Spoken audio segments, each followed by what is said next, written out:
Bismillahirrahmanirrahim. Bapak Ibu, saya mengisi forum ini hari pertama ini, Bapak Ibu, ini dari Gresik ini, dari Transmart Gresik.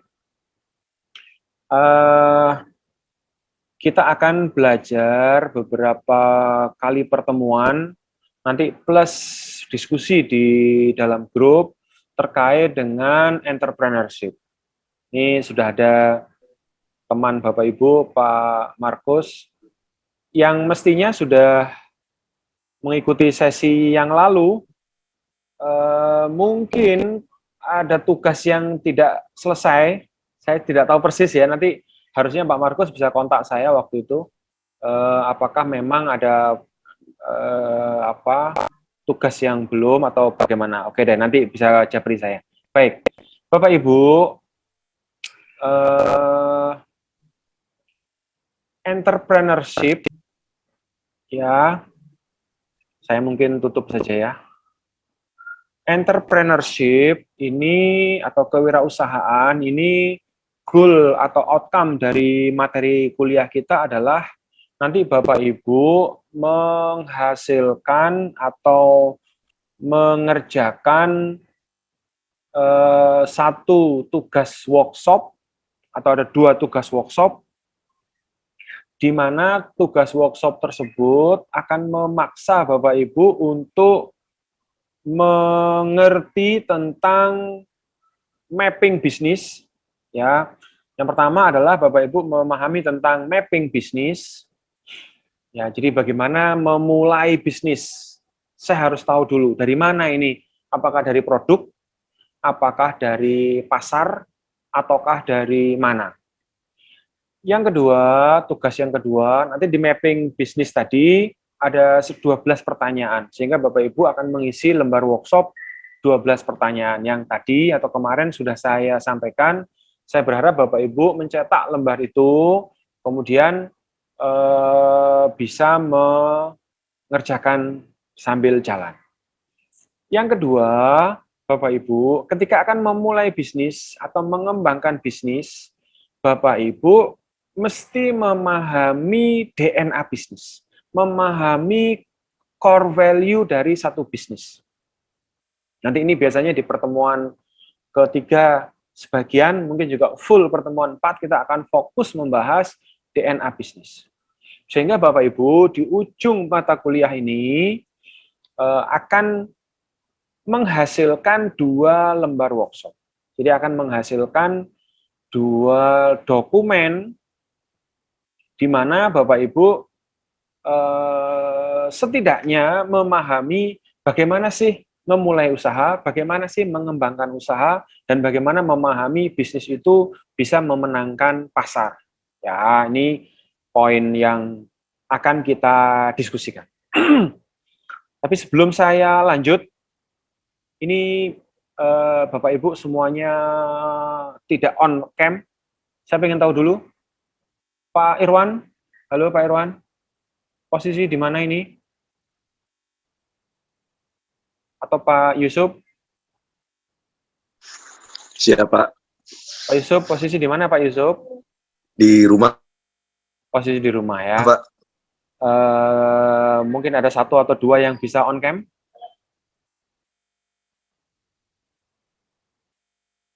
Yang mungkin ada wifi yang kuat gitu. Boleh lah ya. Oke, Mas Saiful Bahri, terima kasih. Ada Pak Irwan. Kalau nanti kalau nggak ada gangguan, boleh off cam. Tapi kalau bisa oke, welcome. Ya, termasuk Pak Markus. Welcome Pak Markus. Nanti kita selesaikan persoalan kita Pak Markus. Kalau ada persoalan di soal nilainya itu. Ya, tapi ikut lagi no problem. Baik.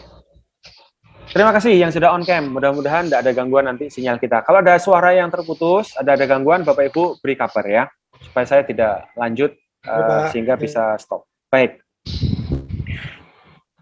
Memulai usaha, saya lihat di perkenalan Bapak Ibu kemarin, hampir semuanya sudah menuliskan keinginan atau rencana atau usaha yang sudah dikembangkan. Ya, saya melihat begini, wirausaha, bisnis yang bisa berkembang itu ada dua bagian yang harus kita perkuat. Satu, terima kasih Mbak Fatima. Satu bagian adalah soal mental, soal mindset. Ya, sukses wirausaha soal mental. Sukses wirausaha itu soal mindset. Satu sisi. Sisi yang kedua adalah soal teknikal. Jadi sisi yang kedua adalah soal kompetensi teknikal untuk memulai atau mengembangkan atau membesarkan bisnis. Orang yang motivasinya tinggi, tapi kemudian tidak mengerti ilmunya, bisnisnya jatuh. Orang yang semangatnya, motivasinya luar biasa, tapi tidak mengembangkan kemampuan teknisnya, produksinya, operasionalnya, MSDM-nya, pemasarannya, tentu bisnisnya tidak bisa berkembang. Sebaliknya, orang yang ngerti ilmu, ngerti pengalaman di perusahaan bertahun-tahun, tapi memulai usaha tanpa sikap mental yang kuat, biasanya juga ada persoalan. Kita sudah buktikan ya, banyak orang yang resign dari sebuah perusahaan, lalu memulai usaha, ternyata bisnisnya mati. Saya punya kawan dari suatu bank nasional, bank BNI di suatu kota, pada umur sekian resign, memutuskan berhenti, lalu memulai usaha. Dia mulai usaha beras. Setahun kemudian, tempat usahanya dilepas, mobil pick-up-nya dijual, dan usahanya bangkrut, kemudian dia kerja lagi. Nah, ini adalah persoalan dua bagian tadi. Maka dari itu, mata kuliah ini saya akan menyampaikan dua bagian. Satu bagian, mindset-nya, mentalnya. Nanti satu bagian adalah memaksa Bapak Ibu memahami teknikalnya, memahami operasionalnya. Ya, karena dua hal ini akan menentukan apakah bisnis itu berjalan, berkembang, dan berlanjut atau tidak. Nah, Bapak Ibu, saya akan share screen ya. Nanti kalau Bapak Ibu ada komen atau ada pandangan, boleh chat di bawah atau langsung interupsi untuk memberi pandangan. Nanti setiap 15-20 menit, biasanya saya akan stop untuk memberi kesempatan Bapak Ibu berpendapat. Baik. Di dokumen yang sudah saya sampaikan ke Bapak Ibu, ada dua, paling tidak ada tiga ya. Satu, bacaan untuk etika bisnis, saya kira dibacalah. Kemudian yang kedua adalah materi yang saya sampaikan. Kemudian yang ketiga adalah lembar workshop. Nah, lembar workshop itu adalah lembar dasar yang nanti Bapak Ibu bisa kembangkan untuk penugasan materi yang saya sampaikan. Saya nggak ada ujian lain selain dua lembar workshop tersebut. Ya, baik. Saya akan mulai, Bapak Ibu. Profil, ya bolehlah saya putar. Apakah suara terdengar dari video saya, Bapak Ibu? Suaranya agak putus-putus, Pak. Oke, berarti nggak kuat ini ya. Baik.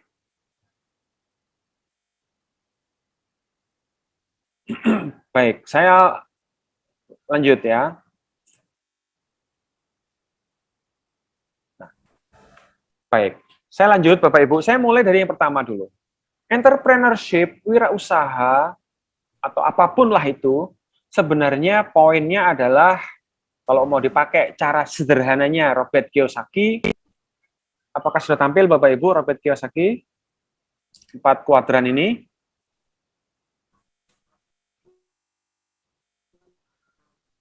Halo? Sudah tampil Bapak Ibu 4 kuadran Tampil, Robert Pak. Kiyosaki? Sudah. Sampun ya, baik. Saya ulangi, baik. Jadi Bapak Ibu, poinnya adalah entrepreneurship atau apapun lah itu, intinya adalah cara kita untuk mendapatkan uang. Atau cara kita untuk mendapatkan penghidupan, sumber penghasilan. Robert Kiyosaki membagi menjadi 4 jenis. Ya. Ini saya akan jelaskan secara sederhana saja. Tentu Bapak Ibu juga sudah sering membaca poin ini ya, bahwa sebagian besar kita mungkin bekerja. Ya, Karena menurut data 95%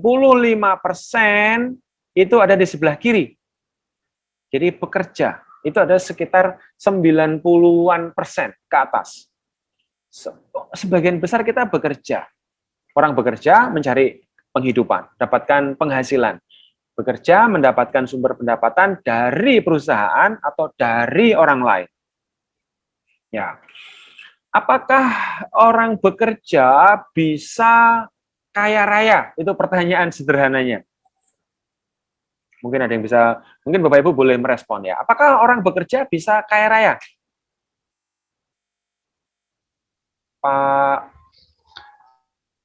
Pak siapa? Boleh siapa? Bu? Bisa, tetapi kemungkinan kecil. Jawabannya, Kecil. ya jawabannya Kalau tentu untuk ke kaya raya sih enggak. kalau cukup ya. Kalau untuk ke kaya raya sih enggak, tapi kalau cukup mungkin iya. Oke, terima kasih Pak Muhammad Saif.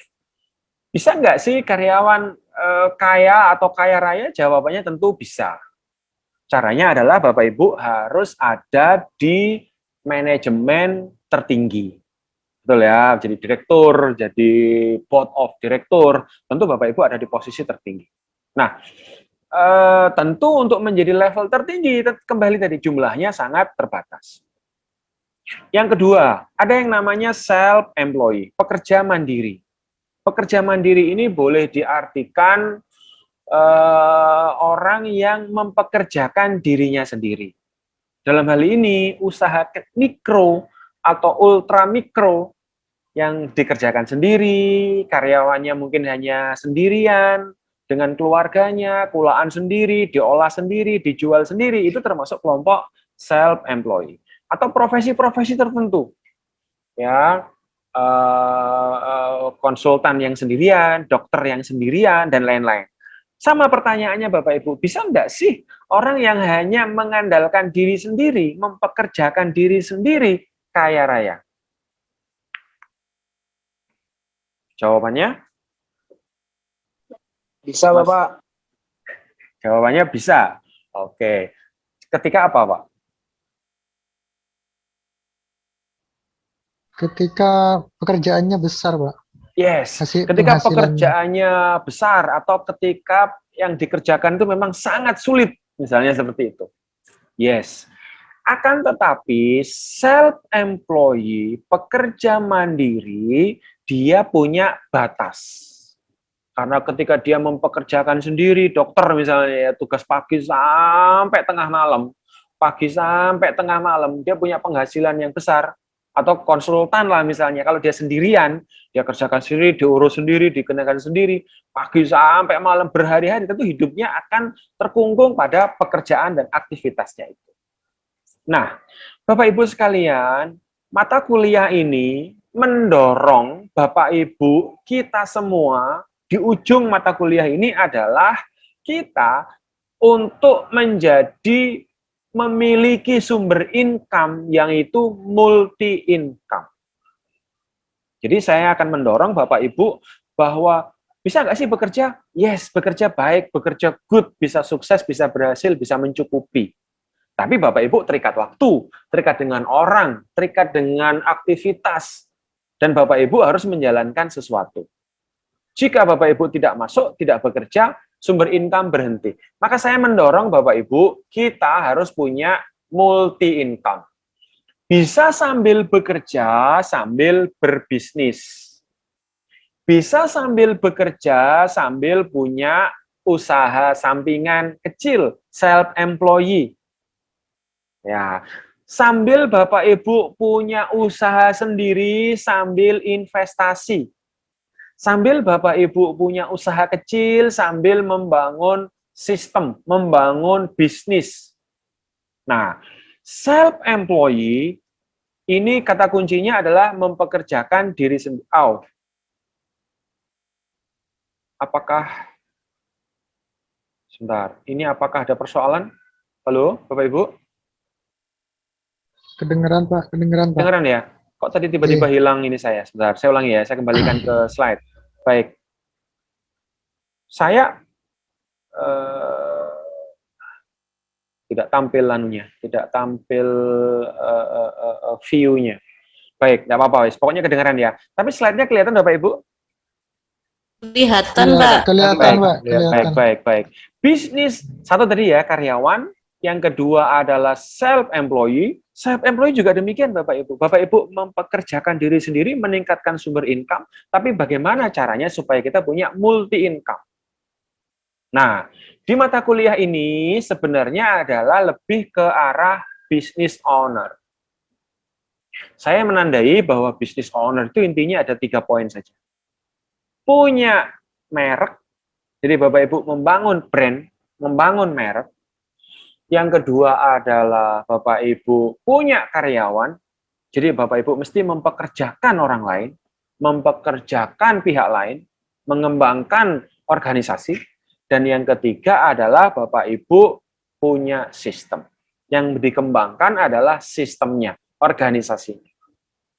Jadi bagaimana caranya sambil bekerja, sambil punya bisnis yang berkembang. Sambil dipekerjakan sendiri, pelan-pelan dibangun sistem supaya dia bisa berkembang. Sambil atau nanti ada yang bertanya gini, Pak, saya kan aktif karir saya begini begitu. Nah, bisa jadi Bapak Ibu bisnis bukan pilihan.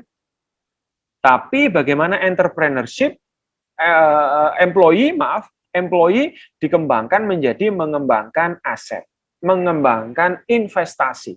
Jadi bagaimana uang, bagaimana aset, bagaimana Bapak Ibu punya uang sedikit, tapi diinvestasikan, dikembangkan dengan strategi investasi.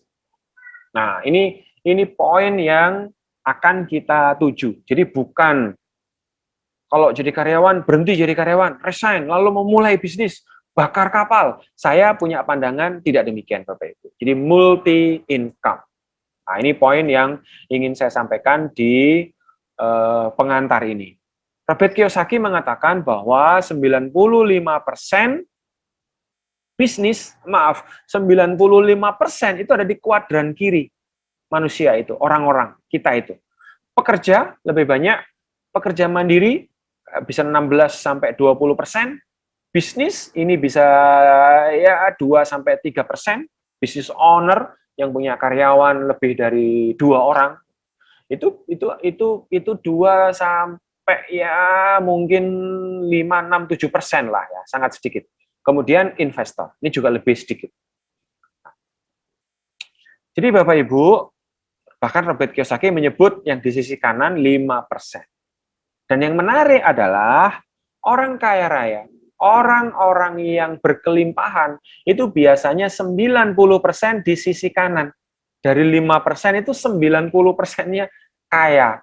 Sementara yang di sebelah kiri, orang kaya dari 95% itu 4 atau 5%. Jadi pertanyaannya adalah, Bapak Ibu mau di sebelah kiri atau mau di sebelah kanan? Nah, ini pilihannya. Kalau saya, Bapak Ibu, langsung saya berikan clue-nya adalah di ujung mata kuliah ini, saya mendorong Bapak Ibu sebagai pelatih bisnis, sebagai mentor bisnis, kalau mengembangkan dari perusahaan nanti pendampingan bisnis, atau mengembangkan usaha sendiri, atau mengembangkan bisnis sendiri, kembangkanlah multi-income. Ini poin yang pertama.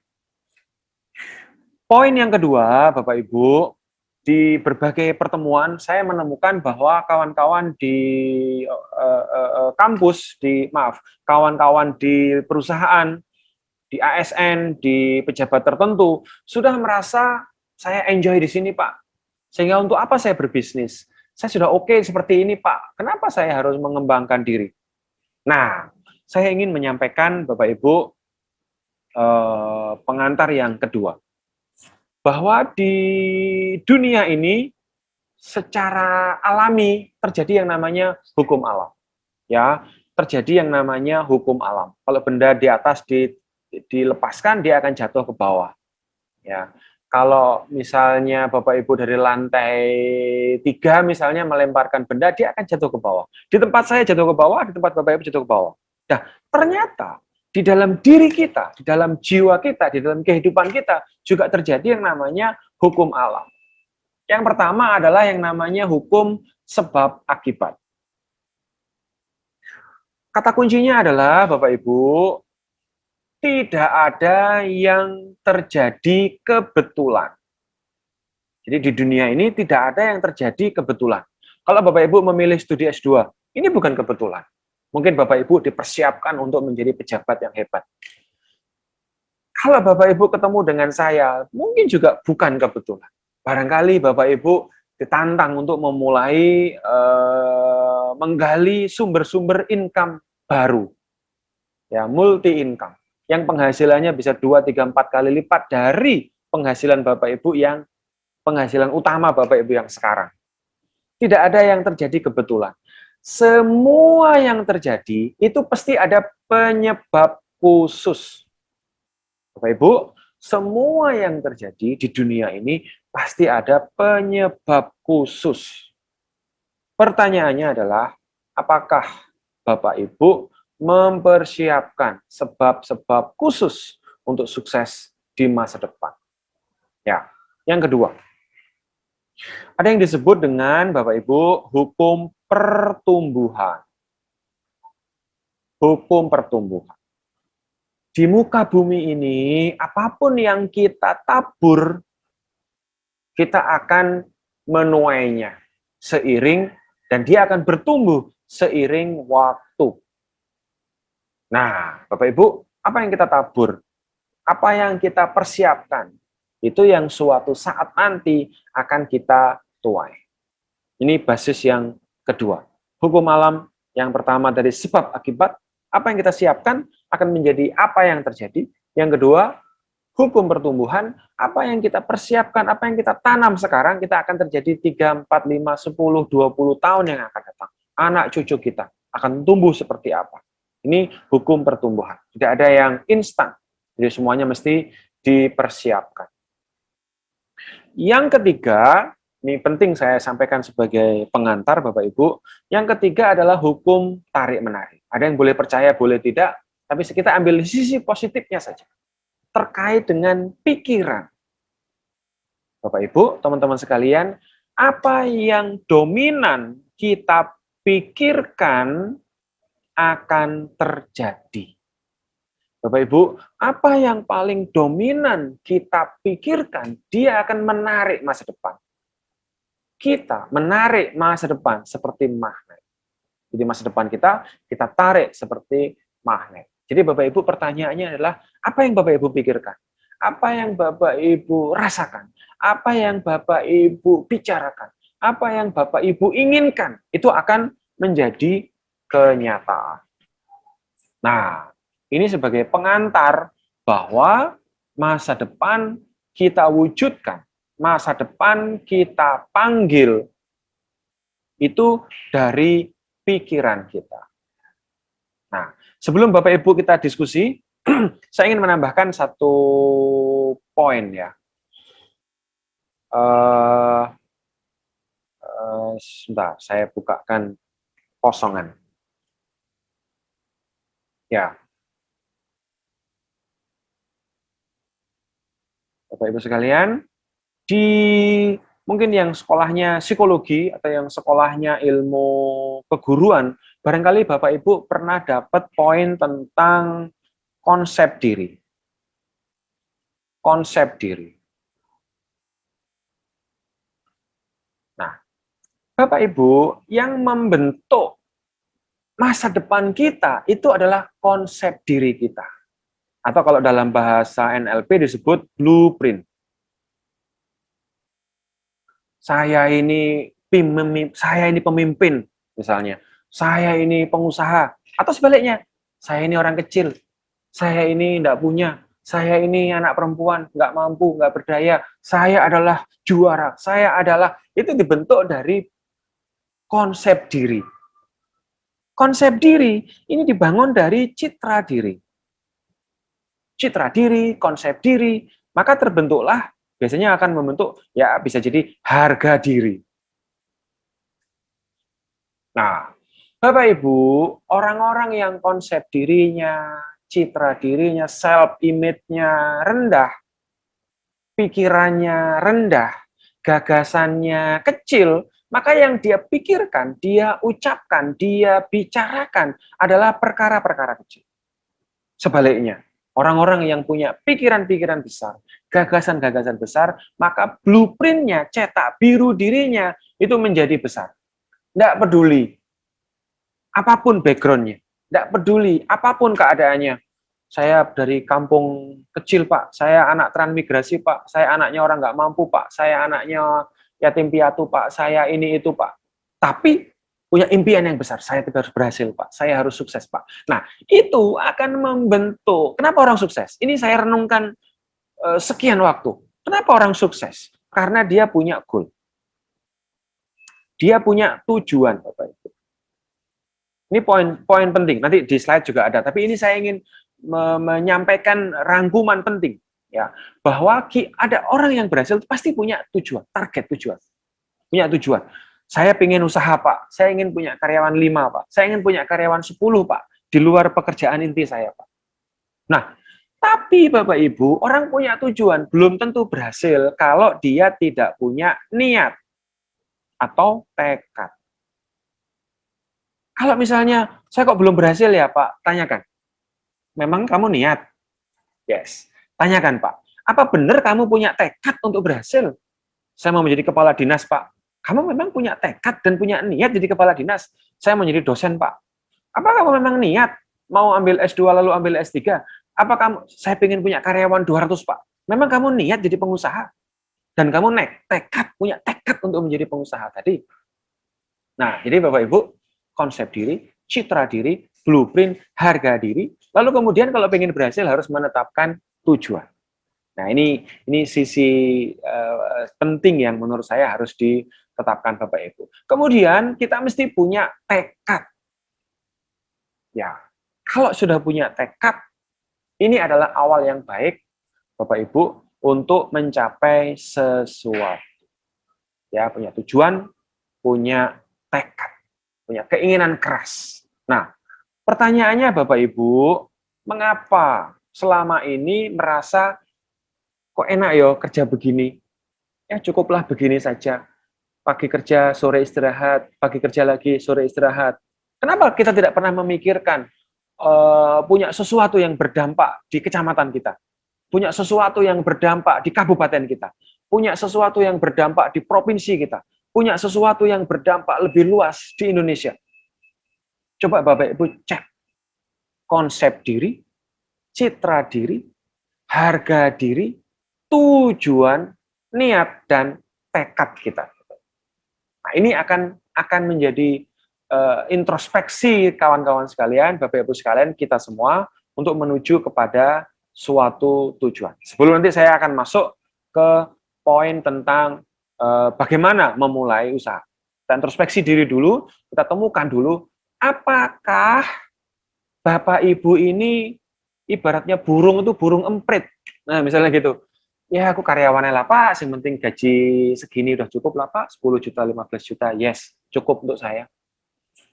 Atau Bapak Ibu, ya segini aja lah, Pak. Cukup, Pak. Saya jadi staf bayaran segini udah cukup untuk saya, Pak. Bantu orang tua, bantu keluarga, bantu anak-anak. Atau Bapak Ibu, saya dalam 5 tahun, saya harus punya ini, Pak. Anak saya harus bisa kuliah ke luar negeri. Anak-anak harus bisa mencapai ini. Saya harus punya bangunan seperti ini. Saya ingin punya tanah seluas sekian. Dan saya akan membangun dan mewujudkannya. Pertanyaannya adalah, apakah Bapak Ibu enjoy dalam kondisi saat ini, oke dengan keadaan saat ini, atau Bapak Ibu punya blueprint, punya cetak biru, bahwa saya ini pengusaha, saya ini balungan gajah. Balungan saya ini bukan balungan emprit, gitu kira-kira. Tapi balungan saya ini balungan yang gede, dan saya akan mencapainya 2, 3, 4, 5 tahun ke depan. Yes. Bapak Ibu, 30 menit, saya break sebentar, saya persilahkan Bapak Ibu. Mari kita diskusikan sebentar. 1-2 pertanyaan atau 1-2 komentar, saya persilakan Bapak Ibu. Apakah Bapak Ibu balungan emprit atau Bapak Ibu balungan gajah? Selamat bergabung, monggo. 1-2 komentar. Mohon izin bertanya, Pak. Pak Saiful, monggo. Siapa ini? Pak Saiful ya. Silakan Pak Oke, Saiful. saya Muhammad Saiful Bahri. Tentang cash flow kuadrat tadi itu kan ada 4 bagian, ada employee, self-employee, business owner, kemudian investor. Ya. Pilihannya adalah yang kiri atau yang kanan, dan kebanyakan memang kita ini sebagai orang Indonesia biasanya banyak memilih di posisi karyawan atau intrapreneur. Jadi Ya. yang saya tanyakan adalah bagaimana merubah mindset itu dari intrapreneur, dari karyawan merubah menjadi entrepreneur. Nah, Ya. itu kan tentu butuh tahapan-tahapan, Pak. Nah, itu Ya. Kira-kira seperti apa? Karena saya lihat mungkin di Amerika gitu kan orang-orang itu mindsetnya lebih banyak ke entrepreneur. Nah, Belum tentu. budaya kita. Belum tentu. Jadi Belum. jadi negara yang maju katanya itu minimal 50% ke atas pengusaha gitu. Nah, Kalau ininya lah. 50 belum sampai. Iya, tapi oke deh. Siap. Siap, Mas Nah, Saiful. jadi untuk merubah itu seperti gimana, Pak? Baik, Mohon bagaimana penjelasannya. menggeser mindset ya. Baik. Oke. Terima kasih Mas Saiful. Monggo yang lain Bapak Ibu, 1-2 catatan kita bahas bareng-bareng. Mas Handa, Ya silakan. Bapak izin menyampaikan. Jadi benar Bapak, yang disampaikan Bapak tadi kan kalau kita mau membuat usaha ya, usaha Ya. itu tadi kan butuh tiga hal. Yang pertama tadi? Merek, brand, Ya merek brand, terus yang dua karyawan, dan ketiga sistem. Oke deh. Nah, kalau merek brand ini lingkup kecil dulu Bapak yang sudah Ya. pernah saya lakukan. Jadi merek brand sudah ada, terus yang kedua sistem juga sudah ada, yang kedua ini Pak yang karyawan. Karena apa? Yes. Saya kan bekerja di salah satu instansi negara atau abdi negara. Ya. Jadi untuk membuat home industry tadi itu kalau cuma saya dengan istri saja ini kelihatannya kelabakan, Pak. Jadi butuh karyawan. Ya. Nah, jadi pertanyaannya ini apakah dari 3 faktor ini berjalan bersama atau bertahap, Bapak? Terima kasih. Siap. Ya. Masih ada lagi Bapak Ibu, 1 poin lagi mungkin? Yang Izin Pak. Monggo Ibu. Iya, izin Pak, saya Tita. Siap Mbak Tita. Iya. Entrepreneur ini kayak saya tertarik sih Pak. Saya mau nanya, apakah benar Pak untuk orang yang sebagai orang pengusaha itu ada faktor X di belakangnya gitu Pak? Kadang orang bilang Bapak ini kayaknya dia bikin usaha apa aja jadi gitu. Terus ada juga yang memulai usaha ini kayaknya sulit. Terus begitu udah berdiri ada tiba-tiba aku tikar gitu. Dan saya juga merasa saya pengen bikin usaha ya. Saya kadang coba usaha kecil-kecilan gitu Pak. Ya mungkin karena saya yang kurang ulet dan saya nggak bisaan sama orang gitu, jadi ya akhirnya terputus. Bukan dibilang tikar ya, tapi cuma mencoba gitu Pak. Ya mencoba aja gitu. Oke. Kurang berhasil gitu Pak. Apakah benar ada faktor X di belakang itu untuk seorang pengusaha gitu Pak? Ya, terima kasih Pak. Oke, terima kasih Mbak Tita. Baik. Oke. Apakah ada yang lain Bapak Ibu yang masih ingin menyampaikan sesuatu? Terima kasih 26 orang bergabung. Pak Irwan. Ya Pak, mohon izin silakan. Pak. Monggo, enggak apa-apa. Izin Pak Irwan Pak. Siap. Ini Pak, kalau bagaimana caranya mengatasi, saya bukannya belum pernah mencoba entrepreneur Pak. Udah pernah mencoba entrepreneur, tapi memang ketika saya melakukannya sambilan gitu Pak, sambil kerja, sambil berusaha, dan saya mempercayakan pada seseorang itu Pak, itu kayaknya kurang berhasil Pak. Dan ada persoalan ya. Dan pada akhirnya saya kembali lagi ke pekerjaan utama gitu Pak. Jadi kan memang entrepreneur itu kayak kita lihat cerita sukses Pak, sukses story itu kan kita taunya di akhirnya sukses, tapi kan kita tidak mau mengalami apa yang dirasakan pada saat awal-awal berusaha gitu Pak. Karena kan sukses story itu pasti ada kegagalan yang berkali-kali sudah dialami. Nah, memang bisa jadi, entrepreneur memang menarik, cuman memang kadang-kadang kami ini yang bekerja ini akhirnya kembali lagi ke bekerja karena ketika mencoba usaha tidak berhasil, Pak. Gitu. Ya. Mungkin itu, Pak. Mungkin ada trauma tersendiri. Gitu. Terima kasih, Pak. Siap, Mas Irwan. Terima kasih, Bapak Ibu. Ada paling tidak ada 4 bahan diskusi kita. Ya. Nanti Bapak Ibu yang lain saya persilahkan juga memberi catatan maupun komentar ya. Boleh, siap. Oke, saya akan mulai dari Mas Muhammad Syaiful. Mas Muhammad Syaiful dari kota mana ini? Saya dari Sidoarjo, Pak. Oke, Sidoarjo. Nggih, matur nuwun, Mas. Baik. Bapak Ibu, apakah moga-moga saya nggak lupa tadi ya, pilihan. Apakah dari cash flow kuadran tadi itu ke kiri atau ke kanan itu adalah pilihan. Kemudian kalau sudah kita ada di kiri, bagaimana mulai menggeser ke kanan? Ya. Satu poin tadi yang saya lupakan adalah Bapak Ibu di menentukan tujuan. Nampak ya Bapak Ibu slide tulisan saya ini?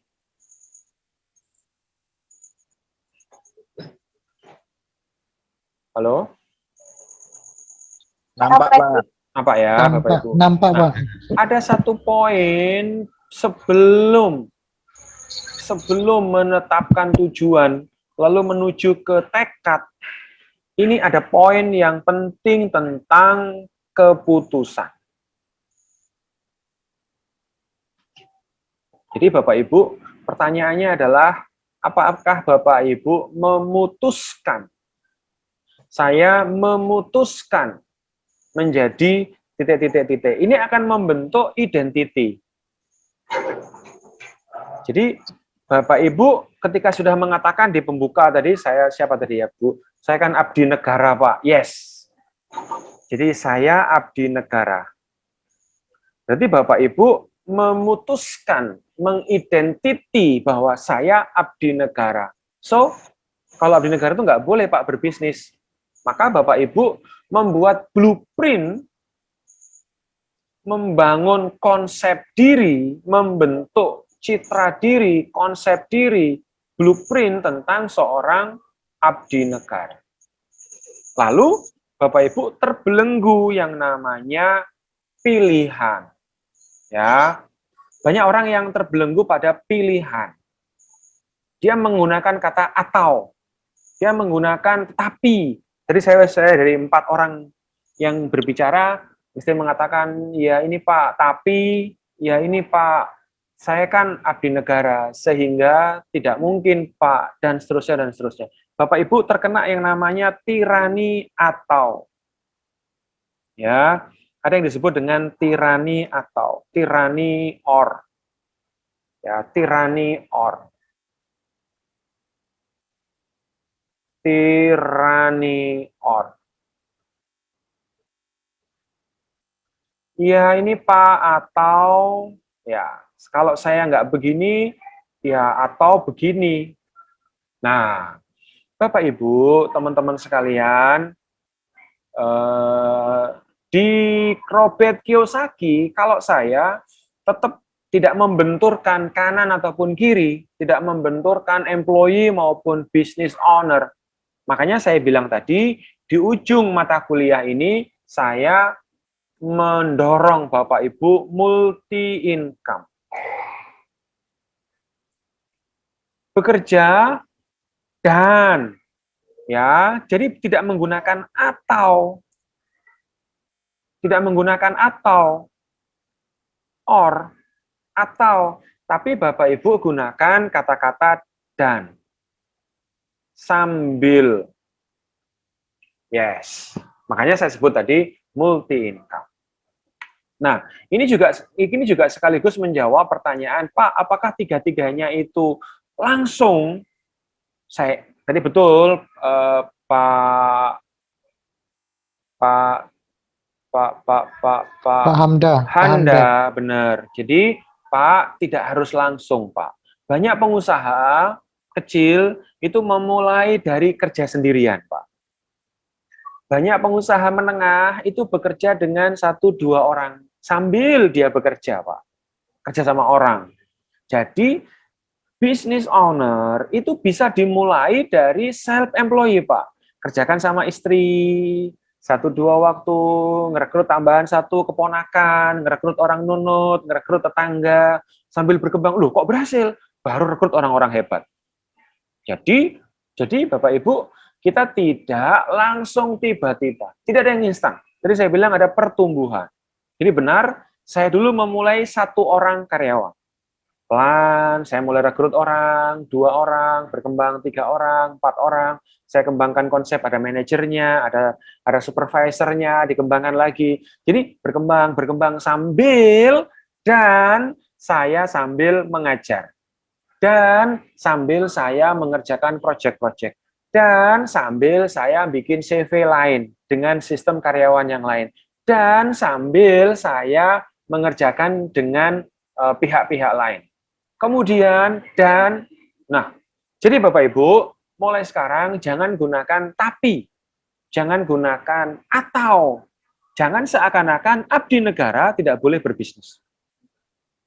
Saya punya klien yang sedang saya kerjakan di Batang, itu bisnis properti, Bapak Ibu. Bisnis properti ini kita akuisisi dari seorang pejabat di setingkat kasih waktu itu, kemudian naik menjadi kepala bagian, tapi beliau pengusaha kapal, penangkap ikan, dan juga pengusaha kayu, pengambilan kayu-kayu dari pencari kayu ya, pembuatan bahan-bahan kapal tadi. Kemudian dia mengembangkan properti. Kemudian karena bisnisnya terlalu luas, dia kembali menyempitkan usahanya, yang properti kita akuisisi. Pertanyaannya adalah, Bapak pejabat di satu instansi di sebuah kabupaten di Pantura itu, dia menggunakan dan sambil bekerja, sambil mengembangkan jejaring bisnis, sambil bekerja, sambil membangun usaha. Jadi Mas Muhammad Saiful, jangan membenturkan keadaan kita sebagai karyawan, lalu kemudian tidak boleh di sebelah kanan. Kanan tidak boleh di sebelah kiri. Pak, kan susah, Pak. Ya, mulailah dari yang kecil. Jadi dimulai dari yang kecil, dimulai dari yang kita bisa, dimulai dari yang kita kuasai, dimulai dengan potensi yang kita miliki. Ini jawaban saya, Bapak Ibu, tentang bagaimana supaya kita menemukan pergeseran tadi. Saya hanya bekerja saja. Paling tidak, bergeser sedikit, Mas Saiful. Saya bekerja sambil saving emas. Sehingga saya pelan-pelan punya investasi. Saya sambil bekerja, sambil belajar sedikit-sedikit saham misalnya. Saya sambil bekerja, sambil sedikit-sedikit menabung investasi kambing titip dengan tetangga-tetangga. Sambil saya bekerja, sambil saya investasi sapi, atau saya sewa lahan digarap oleh orang. Nah, itu akan mulai menggeser pikiran kita. Saya juga bisa berhasil ya. Saya juga bisa bikin bisnis ya. Dengan merubah kalimat pilihan atau tadi menjadi dan, menjadi sambil. Nah, ini saya kira merespon Mas Handa, Mas Saiful, dan tadi juga sudah langsung terutama Mas Handa sama Mas Saiful tadi ya. Kemudian Mas Irwan tadi, memang benar Mas, ini juga merespon Mas Irwan ya, saya kira. Jadi, Bapak Ibu, menjadi pekerja, ini memang berbeda dengan menjadi wirausaha, bahkan yang paling mikro, paling kecil. Bapak Ibu bekerja, masuk pagi, pulang sore, selesaikan tugas dengan baik, dapat bayaran.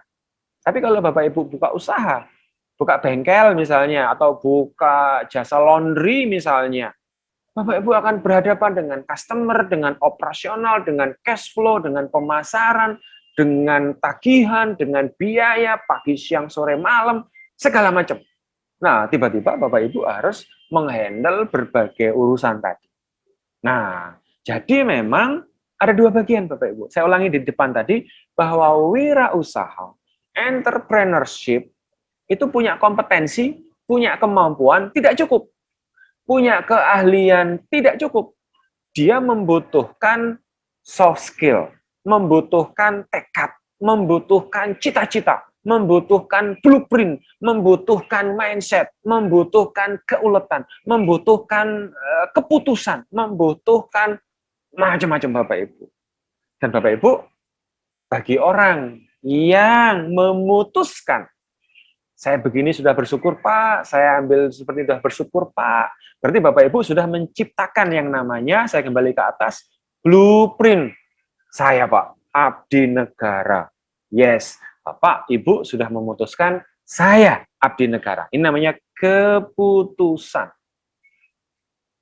Tiba-tiba Bapak Ibu tidak sadar bahwa Bapak Ibu sudah memutuskan, saya Pak ingin menjadi pemimpin di perusahaan ini, karir saya the best. Bapak Ibu sudah memutuskan.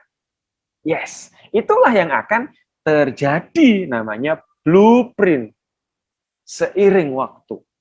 Nah, Bapak Ibu, saya di mata kuliah ini mendorong Bapak Ibu memikirkan bahwa abdi negara boleh kaya raya. Abdi negara boleh berbisnis. Abdi negara boleh memiliki karyawan. Abdi negara boleh punya profesi. Dan saya, Bapak Ibu, mendorong Bapak Ibu, dan saya tidak membenturkan kanan kiri atas bawah, saya mendorong Bapak Ibu multi income. Ya, apakah boleh? Pak, saya tidak akan multi income, Pak. Saya akan fokus sebagai mengembangkan karir saya, mengembangkan profesi saya. Boleh? Boleh, Bapak Ibu. Boleh saja. Ya. Jadi ini adalah diskusi tentang masa depan kita. Bapak Ibu ingin memilih kemana? Ya, Bapak Ibu ingin menuju kemana? Poinnya adalah Bapak Ibu ingin menjadi seperti apa di masa depan, itu dibentuk dan ditentukan oleh kehidupan Bapak Ibu. Teman-teman sekalian, saya lanjutkan. Ada satu poin menarik ya tentang pikiran dan tentang blueprint ini, tentang keputusan kehidupan. Barang siapa tidak membuat keputusan dengan sadar, tidak dengan sengaja membangun karir, tidak sengaja membangun masa depan, barangkali dia sedang sengaja membangun kehidupan yang biasa. Barangkali dia sedang membangun kehidupan yang miskin. Barangkali dia sedang membangun kehidupan yang biasa-biasa. Kata kuncinya Bapak Ibu, dengan sengaja. Artinya apa? Direncanakan, diputuskan. Saya ingin tambahkan poin pengantar kita hari ini, Bapak Ibu, risetnya Marshall Silver. Ini melengkapi Robert Kiyosaki yang dia bilang cuma 5% sisi kanan dan 5% itu 95% orang bisa kaya berkelimpahan. Sementara sisi kiri 95% dan hanya 5% yang bisa kaya berkelimpahan di sisi kiri. Marshall Silver, ambil Bapak Ibu ya di layar Bapak Ibu, Marshall Silver menuliskan bahwa 1% orang di dunia ini menguasai 50% uang beredar. Seandainya di negeri ini ada 200 juta penduduk, 1% saja, berarti berapa? 2 juta penduduk, itu mengendalikan 50% uang beredar. Yang kedua, 5% orang di dunia ini, ya kalau di Indonesia 200 juta, berarti ada 10 juta orang. 10 juta orang di negeri ini menguasai 90% uang beredar. Pertanyaannya adalah, Bapak Ibu, orang tua kita dulu, apakah mempersiapkan menjadi orang-orang yang 1%, atau mempersiapkan kita menjadi orang-orang yang di dalam kelompok 5% yang menguasai uang 90% uang beredar? Atau Bapak Ibu, orang tua kita dulu tidak mempersiapkan kita menjadi orang-orang ring 1. Wis lah le, sak urip-uripmu wis usaha muga-muga berhasil. tapi tidak pernah mempersiapkan, kamu harus jadi ring 1, kamu harus the best, kamu harus menjadi yang terkualitas, kamu harus menjadi, apakah orang tua kita mempersiapkan kita? Nah, pertanyaannya adalah, Bapak Ibu, apakah Bapak Ibu mempersiapkan anak-anak kita menjadi orang-orang ring 1, menjadi anak-anak yang the best, atau anak-anak kita menjadi orang-orang yang biasa? Bagi saya, Bapak Ibu, kita harus membangun blueprint, membangun masa depan, menjadi orang-orang seperti kata Marshall Silver di teori ini, orang-orang yang 1% atau 5% atau paling tidak 10%. Dan ini adalah Bapak Ibu, sukses, keberhasilan, ini adalah soal keputusan. Yes. Itu Bapak Ibu sambungannya. Saya persilakan Bapak Ibu, mungkin ada yang ingin menambahi pandangan ini dan memberi komentar atau pertanyaan baru. Saya persilakan. Mohon izin, Pak. Siap, Bu Fatimah. Siap, perkenalkan saya Siti Fatimah. Saya berasal dari kabupaten kota yang ada di Provinsi Kalimantan Selatan, Pak. Oke, Kalsel. Iya, Pak. Alhamdulillah Bapak dari Balikpapan ya, Pak. Kok tahu? Oh, tadi di profilnya ya. Iya, Ya. saya lihat kurikulum vitae Yes, Bapak. siap. Saya dari Ibu Kota Negara Baru, kalau jadi, dari IKN, Iya, Pak. Transmigrasi tahun 75. Nah, seperti itu Mbak Fatimah. Siap. Oke, Menarik silakan. Pak, tadi terkait dengan konsep diri ya.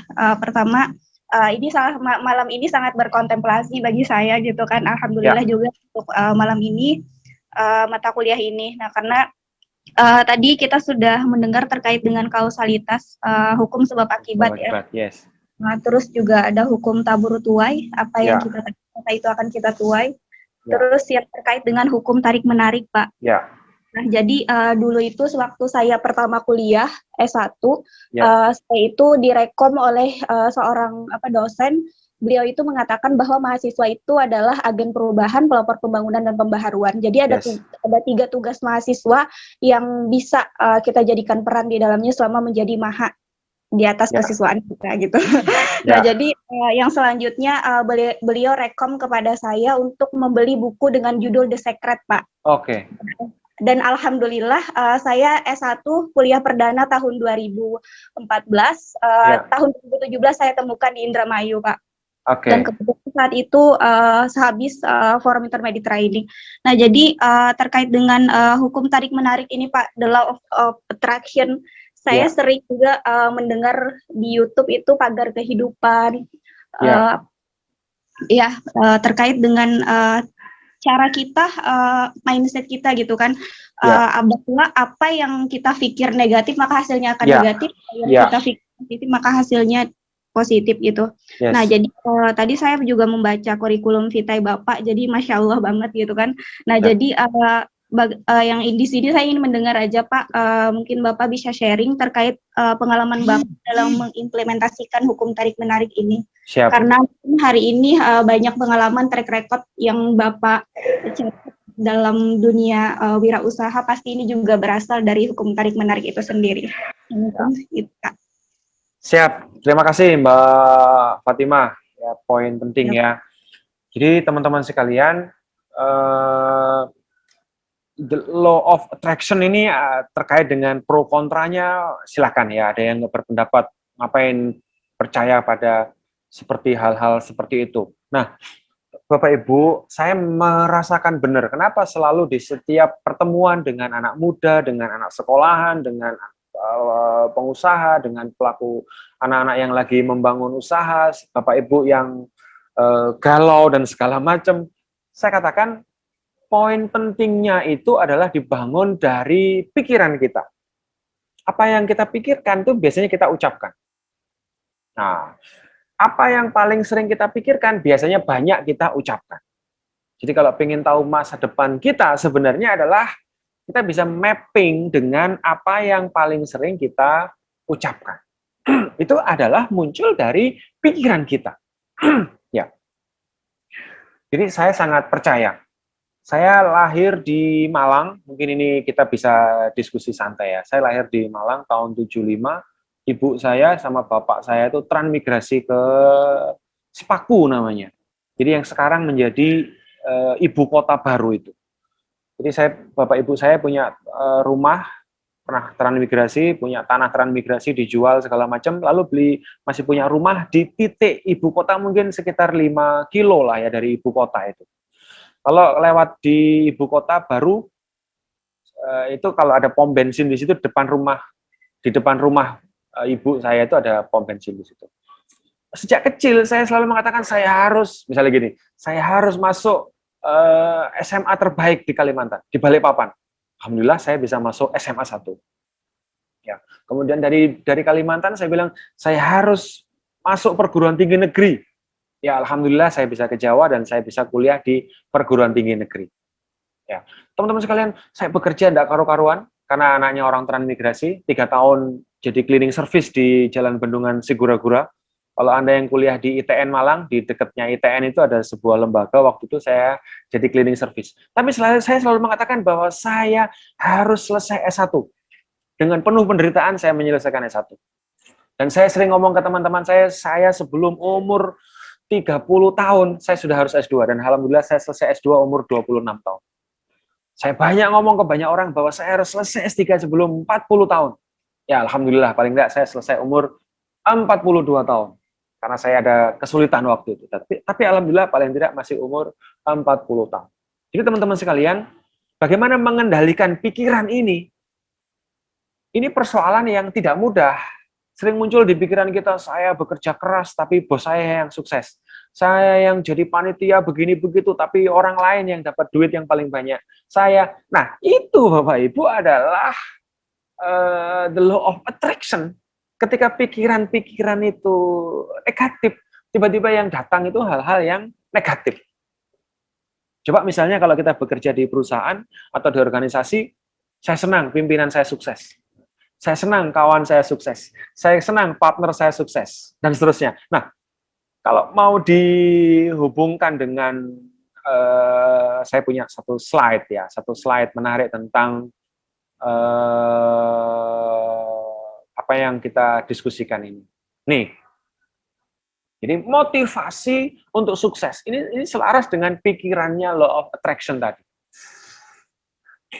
Waktu pikiran kita itu hanya soal uang, apakah Bapak Ibu tampil di layar bekerja hebat tanpa pamrih ini? Siap Tampil, tampil. Pak. Ya, Tampil. muncul, ya. Saya fokus ke money, Pak. Wih, siap. Kalau Bapak Ibu hanya fokus kepada uang, ada duitnya kerja keras, nggak ada duitnya sorry. Dapat bagian kerja keras, nggak dapat bagian no. Ada duit, itu adalah tipologi motivasi paling lemah. Jadi Bapak Ibu, jadi panitia bekerja keras. Nggak jadi panitia, bekerja keras. Jadi kepala divisi, kepala bagian, jadi kepala punya posisi, bekerja keras. Turun menjadi biasa, tetap bekerja keras. Bapak Ibu, kalau kita hanya bekerja, mengejar uang, saya sudah pernah buktikan Bapak Ibu. Saya lulusan sarjana peternakan. Lulus, kita investasi satu daerah di Kediri, mau bikin peternakan. Beli satu petak, 2 petak, akhirnya kita punya lahan 2 hektar. Kita bikin peternakan ayam petelur. Hitung, bagaimana nanti hasilnya? Saya hitung. Nanti hasilnya tahun kesekian-sekian, tahun kesekian-sekian, tahun kesekian-sekian. Fokus pada money. Bapak Ibu, apa yang terjadi? Setahun, 2 tahun, 3 tahun, zong. Bisnis ambruk. Peternakan merugi. Ya, poin 1, Bapak Ibu, kalau hanya fokus kepada uang, ciri-ciri orang miskin. Jadi Bapak Ibu, jangan fokus kepada uang. Di kantor, di perusahaan, di bisnis, mengelola karyawan, punya usaha, kayak tadi pertanyaannya Mas, siapa tadi, Irwan atau Mas siapa tadi ya, punya usaha, repot Pak, capek Pak, pasti bisnis Bapak Ibu tutup. Kenapa? Karena fokusnya pada uang. Wah hasilnya enggak nyucuk, malah kesel awake pegel kabeh, mending ditutup. Yes, itu akhirnya ditutup. Kenapa? Karena yang difokuskan hanya pada uang. Dalam konteks bisnis, dalam konteks karir, dalam konteks usaha. Bapak Ibu, coba rubah sedikit mindset-nya. Motivasi kita mengembangkan usaha adalah relationship, bantu tetangga, bantu orang nggak punya pekerjaan, maka Bapak Ibu akan mendapatkan yang namanya kenyamanan, happy kenyamanan. Ya, relationship, bantu orang, memberi makan makanan enak, menyediakan jasa membantu orang, bikin bengkel, menolong orang lewat. Maka Bapak Ibu, bengkel rugi tetap jalan, bengkel untung bahagia, punya karyawan berkembang, didorong terus. Ada yang nggak pinter, ditolong, dibantu. Relationship, maka Bapak Ibu akan sustain. Bapak Ibu, kalau pengen punya motivasi memulai usaha dengan baik, pikiran kita adalah pertumbuhan. Rugi-rugi dikit nggak apa-apa, yang penting berkembang. Rugi-rugi dikit nggak apa-apa, tapi yang penting bertumbuh. Itu adalah gambaran orang sukses. Sukses artinya hari ini lebih baik dari kemarin. Hari ini harus lebih baik dari kemarin, besok lebih baik dari hari ini. Dalam bahasa agama, Bapak Ibu, kalau hari ini sama dengan kemarin namanya rugi. Hari ini lebih buruk dari kemarin namanya bangkrut. Jadi motivasi kita adalah pertumbuhan. Alhamdulillah bisnis berkembang. Alhamdulillah bisa punya karyawan 10-15. Alhamdulillah kita punya rumah berkembang. Alhamdulillah karir berkembang. Orang menghormati, tumbuh, sukses. Setiap waktu bertumbuh, berkembang. Yes, bukan hanya soal uang. Kita butuh uang, yes. Saya butuh uang, yes. Saya mencintai uang, yes. Saya kejar uang, yes. Tapi Bapak Ibu, bukan cuma uang. Comfort, kenyamanan, pertumbuhan, sukses. Dan Bapak Ibu yang menarik adalah motivasi the best dalam hidup, motivasi yang sustainable, sangat berkesinambungan adalah kalau Bapak Ibu mengejar karir adalah untuk mengabdi, memberi, menolong. Bapak Ibu mengembangkan karir adalah membangun kebahagiaan. Bapak Ibu pasti akan bahagia. Bapak Ibu bertujuan memberi, bikin usaha, memberi makan orang. Bikin usaha jasa, menolong banyak orang. Memberi ini, memberi itu. Uang akan mengikuti. Ini ciri-ciri orang kaya adalah membangun relationship, membangun pertumbuhan, dan membangun kehidupan yang bahagia. Jadi kalau Bapak Ibu, saya Pak, pokoknya Pak, pengen bangun bisnis, saya harus kaya raya Pak. Lalu apa? Bapak Ibu pasti akan zonk, jatuh. Bapak Ibu, saya Pak harus kaya raya Pak. Supaya apa? Saya bisa punya karyawan yang banyak dan bantu mereka semua Pak. Saya Pak ingin membuat makanan yang enak Pak. Sehingga apa Pak? Membantu banyak orang dan saya akan bertumbuh, memberi kesempatan orang hidup sehat. Dan seterusnya, dan seterusnya, dan seterusnya. Bapak Ibu sekalian, teman-teman sekalian, itu adalah motivasi yang membuat kehidupan kita akan bertumbuh dan bertahan meskipun rugi, berkembang. Belajar lagi, ditipu karyawan, berkembang, belajar lagi, dibohongi pemasok, berkembang, belajar lagi, di panas, hujan, susah, payah, berkembang, belajar lagi. Karena kita punya konsep diri, kita punya citra diri, bahwa kita harus bahagia, kita harus berkembang, dan kita harus memberi manfaat. Yes. Seperti itu Bapak Ibu. Poin tentang motivasi, posisi diri, citra diri, konsep diri. Saya persilahkan Bapak Ibu, mungkin ada 1-2 bahan tambahan atau memberi komentar pertanyaan teman-teman tadi atau memberi respon. Silakan.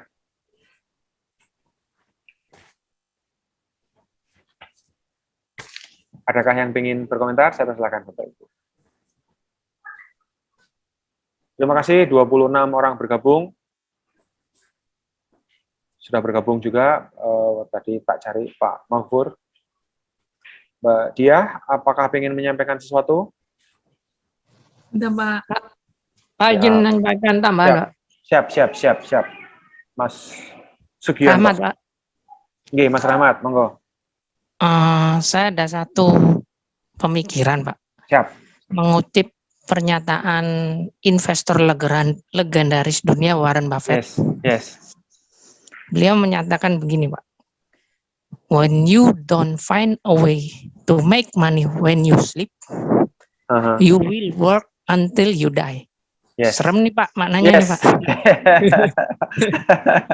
Jika kita tidak menemukan cara menghasilkan uang ketika tidur, Ya. maka kita akan bekerja sampai kita mati. Yes. Serem kan, Pak? Serem banget. Nah, dari sini menjadi salah satu motivasi seperti yang Bapak sampaikan tadi, Ya. tekad dan tujuan. Ya. Saya namakan ini the power of nekat, Pak. Yes. Jadi, the power of nekat ini akan muncul, akan berpijar tekad, Pak ya. Ya. Apabila satu, kita menetapkan tujuan. Yes.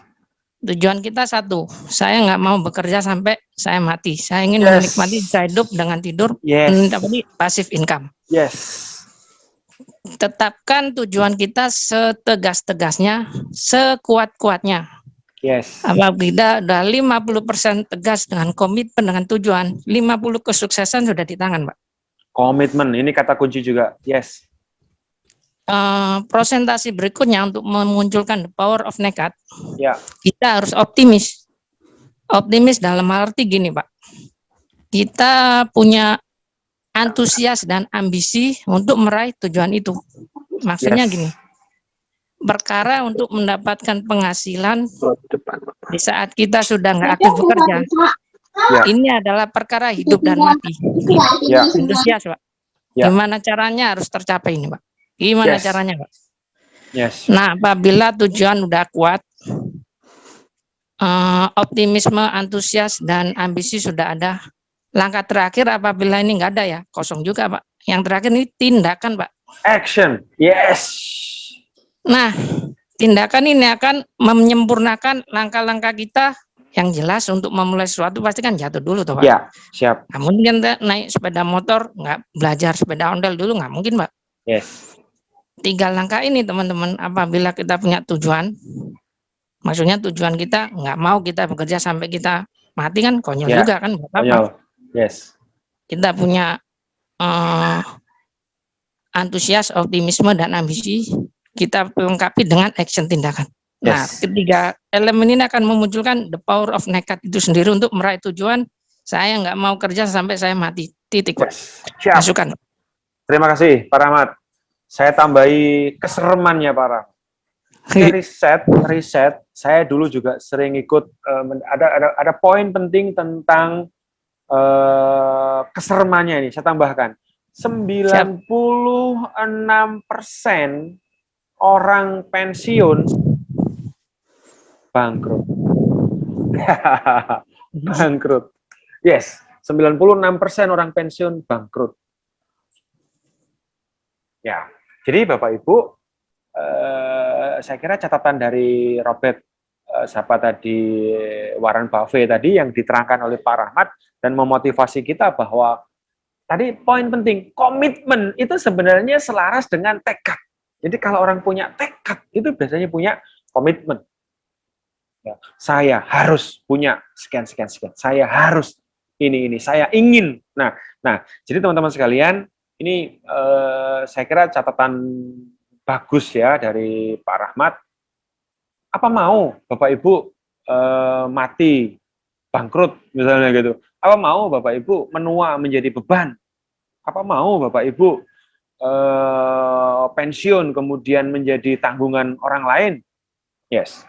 Jadi Bapak Ibu, atau juga kata pepatah itu ya, kalau kita lahir miskin itu takdir, tapi kalau mati miskin itu ya kebodohan kita. Nah, jadi Bapak Ibu sekalian, saya kira motivasinya cukup. Bismillah, ayo putuskan, miliki komitmen, bangun kehidupan, bangun karir, bangun dampak, bangun apapun yang Bapak Ibu putuskan untuk masa depan yang hebat dan masa depan yang besar. Ini saya kira satu pengantar yang menarik, dan Bapak Ibu, saya senang di kelas ini memiliki motivasi yang hebat untuk membangun kehidupan yang luar biasa.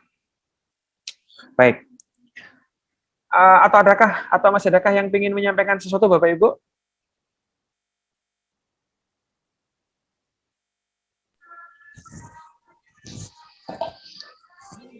Monggo teman-teman. Ketua kelas siapa di? Oh, monggo Pak Hamda. Kalau dari Pak Rahmat tadi kan sebagai bahasanya greget Pak ya. Iya. Jadi untuk biar kita maju itu seperti apa yang disampaikan Pak Rahmat. Ya. Tetapi apakah kita juga harus melihat dua hal Pak? Yang pertama, kalau kita punya greget, tetapi tidak semua orang bisa melihat depan. Satu.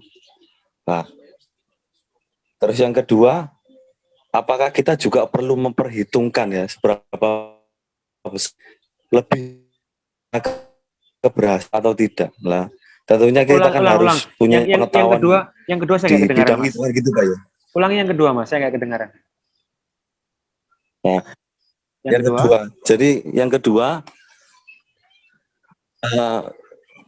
kita juga kan harus memperhatikan dari peluang seberapa besar proses yang dilalui sampai menjadi berhasil itu kan kita harus memikirkan juga. Oh, kalau saya mau melakukan sesuatu dengan greget tadi, sekian persen kegagalannya, sekian persen untuk berhasil. Nah, dari dua hal ini kan kita harus juga perhatikan Pak.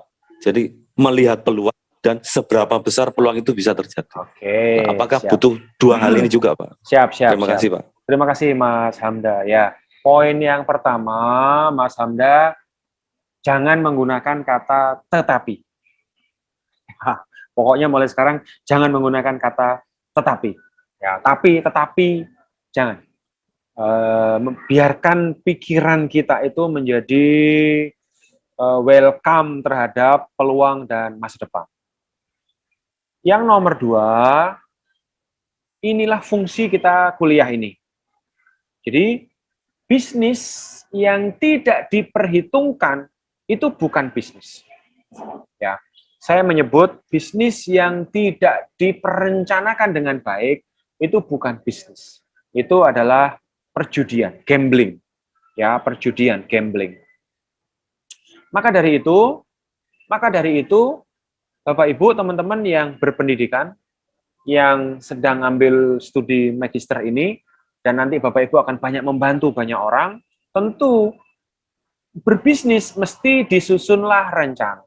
Mesti ngerti ilmunya. Ini salah satu poin, kalau saya menyampaikan tentang entrepreneurship, tentang wirausaha, banyak orang kecemplung di bisnis ini. Kecemplung keliru. Bisnis mulai untung sedikit, Bapak Ibu mulai membeli barang-barang yang kelihatannya mewah. Jadi gaya hidup. Saya selalu menyampaikan tentang aset dan liabilitas. Misalnya ya. Jadi kenapa kita mesti perlu ngerti ilmunya? Sukses itu mudah. Sukses itu mudah kalau tahu ilmunya. Sukses itu gampang kalau tahu caranya. Nih poinnya Bapak Ibu. Banyak orang usaha naik omsetnya 100 juta mulai beli motor, omset naik 500 juta mulai beli Pajero, orang omsetnya naik 1 miliar mulai renovasi rumah, orang beli ini mulai, dia tidak memperhitungkan, tidak mengerti prinsip aset dan beban. Ya, prinsip aset dan beban. Ya, coba saya ingin tunjukkan di video Bapak, di tampilan Bapak Ibu. Aset dan beban. Ini sering saya mainkan ya. Misalnya handphone ini. Handphone ini aset atau beban? Ayo Bapak Ibu, silakan. Aset atau beban? Beban, Pak. Jawab Pak. Beban. Aset atau beban? Ada yang jawab beban. Ya, Tergantung Pak. Beli pulsa, ya tergantung juga ya. Beli pulsa, beli setiap 2 tahun mesti beli baru. Itu berarti uang keluar dari kantong. Tapi hakikatnya. Nah, Bapak Ibu, kalau dari handphone ini membuat uang masuk ke kantong, dari sini dibuat aplikasi jualan, dari sini untuk menghubungi orang untuk mendapatkan income, dari handphone ini untuk bekerja mendapatkan sumber pendapatan, maka ini disebut aset. Gampang saja membedakannya. Aset adalah uang masuk ke kantong. Ayo semuanya Bapak Ibu, tangannya digerakkan, uang masuk ke kantong. Namanya aset. Kalau uang keluar dari kantong namanya beban. Nah, coba Bapak Ibu. Bapak Ibu punya mobil. Pertanyaan saya, mobil itu aset atau beban? Beban, Pak. Yes, beda-beda. Ada yang Aset. mobil dipakai untuk membuat uang masuk kantong. Tapi ada yang orang pakai mobil hanya dipakai ke sana kemari hanya untuk habis-habisin bensin dan servis. Ini soal mindset. Bapak Ibu coba, rumah Bapak Ibu itu aset atau beban? Aset. Kalau dijual jadi aset. Bisa beban, Pak. Bisa beban, bener Pak Wawan. Bisa jadi beban, bisa jadi aset. Coba, ini mindset Bapak Ibu. Ketika Bapak Ibu punya rumah, punya tanah, bagaimana supaya menjadi aset, uang masuk kantong? Di depannya dibikin bisnis, di pojoknya dibikin GrabFood, rumahnya yang sebelah bikin kos-kosan, kebunnya ditanami apa, menjadi apa, menghasilkan apa. Jadi Bapak Ibu, aset dan beban. Ada waktunya kita punya duit untuk membeli beban. Ketika duit kita mencapai angka berapa. Kapan waktunya kita bisa membelanjakan duit kita untuk membeli aset. Belum waktunya membeli beban. Nah, banyak orang, teman-teman, banyak sekali orang yang memenuhi gaya hidup, sebenarnya duit omset, sebenarnya duit operasional, tapi dipakai untuk membeli beban. Nah, itu pengetahuan yang penting. Ini merespon pertanyaan Mas Hamda tadi. Bapak Ibu, kita tidak bisa gambling dan kita harus tahu ilmunya. Nah, ini poinnya. Tentang memahami bahwa ada aset, ada beban. Nah, saya ingin memberi pengantar sedikit saja, tambahan kurang berapa menit nih? Nah, 5 menit. Ya, saya kasih poin sedikit saja bahwa dari mana sebenarnya kita mulai? Dari mana sebenarnya kita mulai? Ya, memulai bisnis itu. Mulai bisnis, Bapak Ibu, sebentar ya, saya sampai ke slide.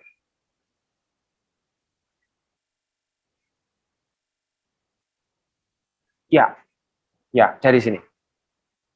Bapak Ibu, dunia bisnis bergeser ya, dari online, offline, tiba-tiba orang 92% orang membeli dari online, klik-klik online. Jadi tiba-tiba dunia penjualan langsung, supermarket, pasar tradisional mengalami guncangan. Online, offline, dan seterusnya ya, digital, dan dunia berubah ya. Wartel tutup, ya, warnet bubar, kemudian kaset hilang, kemudian dunia pertanian bergeser, semuanya berubah. Pertanyaannya adalah, kenapa berubah? Kenapa hilang? Karena tidak lagi dibutuhkan. Tiba-tiba orang Indomaret, di mana-mana ada Indomaret, di mana-mana ada Alfamart, dunia bergeser. Tiba-tiba orang beli pasar online. Nah, basis dari perkuliahan kita ini, Bapak Ibu, bagaimana memulai setelah Bapak Ibu memutuskan, Bapak Ibu memiliki tekad, Bapak Ibu memiliki impian, Bapak Ibu berencana untuk sukses. Yang penting punya rencana untuk sukses. Maka kita akan belajar namanya Smart Business Map. Yang pertama, nanti yang kedua kita akan belajar DNA bisnis. Smart Business Map ini dimulai dari mengapa banyak bisnis hilang. Kodak. Mungkin 10 tahun yang lalu Bapak Ibu kalau ada acara, mana Kodak, mana kamera. Tapi tiba-tiba Kodak hilang karena ada handphone. Tiba-tiba wartel yang waktu kita kecil, di mana-mana ada wartel, tiba-tiba hilang. Dulu pernah ada yang namanya O2, tahun 2000-an. Dia pun hilang. Kenapa Bapak Ibu? Tidak dibutuhkan. Ini kata kuncinya. Kita, saya, kita semua, kalau kita tidak lagi dibutuhkan, kita pun hilang. Jadi kenapa Bapak Ibu memilih studi hari ini? Kenapa kuliah S2 hari ini, nanti ambil S3, memiliki keterampilan tertentu, supaya kita tetap dibutuhkan. Dibutuhkan oleh siapa Bapak Ibu? Oleh pasar. Kenapa BlackBerry mati Bapak Ibu? Karena dia menjual fisik bersama BlackBerry. Padahal BlackBerry yang dicari adalah BlackBerry Messenger, BBM. Kenapa Nokia setengah mati Bapak Ibu?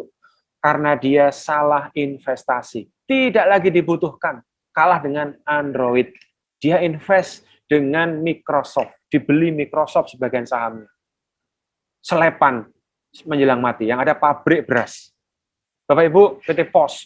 PT Pos setengah mati, padahal JNE, JNT meledak tidak karu-karuan. Kenapa? Tidak dibutuhkan, salah memahami pasar. Nah, sebagai pengantar, sebelum kita masuk ke Smart Business Map di pertemuan kedua, Bapak Ibu, ada 20 penyebab bisnis ambruk. Ternyata yang nomor 1, the best adalah no market need. Tidak ada permintaan pasar. Nah, jadi dari mana kita mulai, Bapak Ibu? Kita mulai dari kebutuhan pasar, permintaan pasar. Saya akan memaksa Bapak Ibu untuk berpikir membuka satu usaha yang Bapak Ibu sudah miliki atau mengembangkan usaha yang Bapak Ibu miliki. Coba mari kita cek market.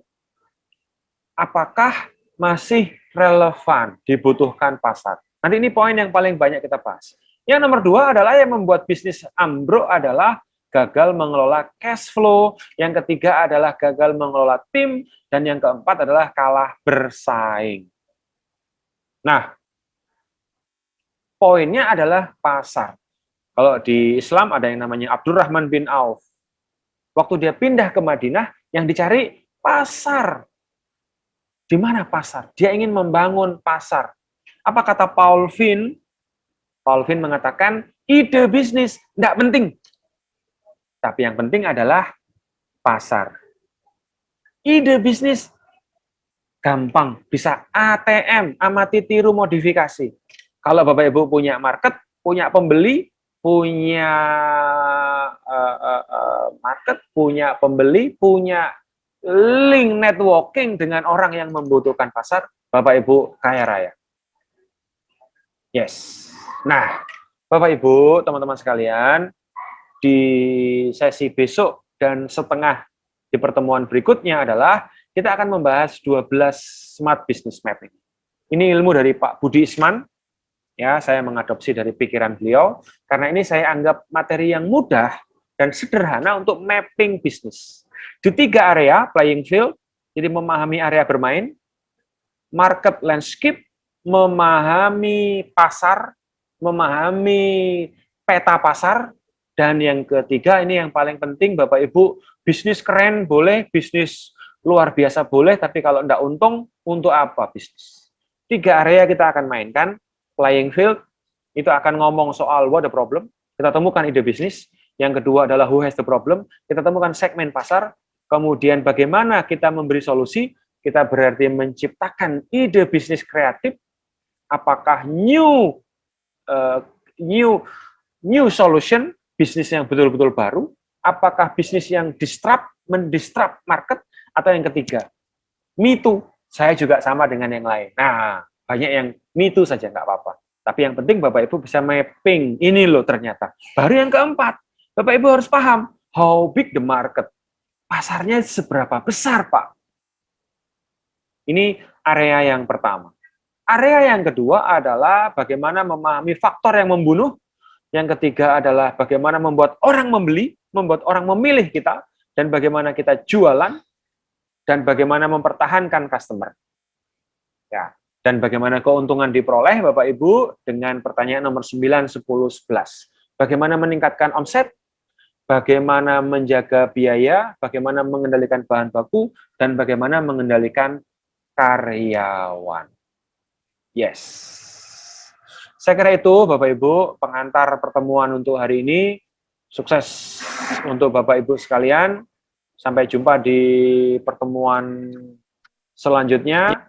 Saran saya Bapak Ibu, karena pertemuan besok sudah langsung masuk di materi, saya biasanya kelas ini ada 10 kali pertemuan, tapi ini kelas khusus, jadi Bapak Ibu hanya 4 kali pertemuan, maka poin-poin motivasi, mental, mindset, saya anggap cukup.